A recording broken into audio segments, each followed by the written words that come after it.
साल था 1923, यानी असहयोग आंदोलन के बाद आजादी के संघर्ष के परवान पर चढ़ने का दौर। नागपुर में फ्लैग सत्याग्रह के दौरान कई लोगों को गिरफ्तार कर लिया गया। उन्हीं में एनएस हार्डिकर द्वारा स्थापित हुबली सेवा मंडल के सदस्य भी थे। अंग्रेजों ने उनको तोड़ने, डराने, मनाने की तमाम कोशिशें की, लेकिन वो विफल साबित हुई। और इसी दौरान जेल में रहते हुए ही एनएस हार्डिकर के मन में एक विचार आया, सेवा दल के गठन का। एक ऐसा संगठन जो कांग्रेस कार्यकर्ताओं को प्रशिक्षित कर उनमें फौजी अनुशासन और ब्रिटिश हुकूमत से लड़ने का मजबूत जज्बा पैदा कर सके। जेल से बाहर आते ही हार्डिकर जी ने इलाहाबाद जाकर नेहरू जी से मुलाकात की और सत्य व अहिंसा के मार्ग पर चलने वाले एक लड़ाका संगठन की स्थापना पर चर्चा की।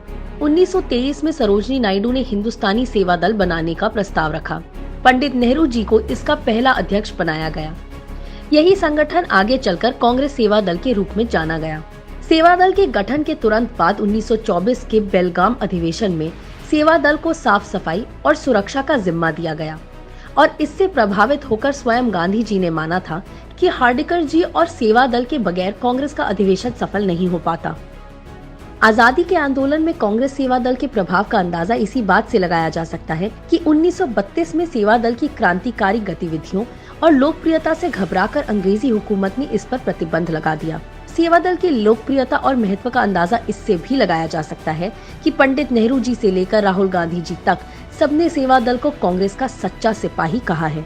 इतना ही नहीं, कांग्रेस सेवा दल की ताकत का अंदाजा आप इस बात से भी लगा सकते हैं कि नेहरू जी के साथ ही देश के प्रथम राष्ट्रपति राजेंद्र प्रसाद जी, नेताजी सुभाष चंद्र बोस, राजगुरु जैसी हस्तियां कांग्रेस सेवा दल से जुड़ी रही हैं और सदस्य रही हैं।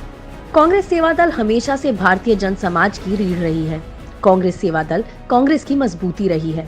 कांग्रेस सेवा दल की मजबूती का मतलब है देश की मजबूती, क्योंकि सेवा दल के विचार में देश महत्वपूर्ण रहा है। कोई धर्म, संप्रदाय, जाति या वर्ग नहीं।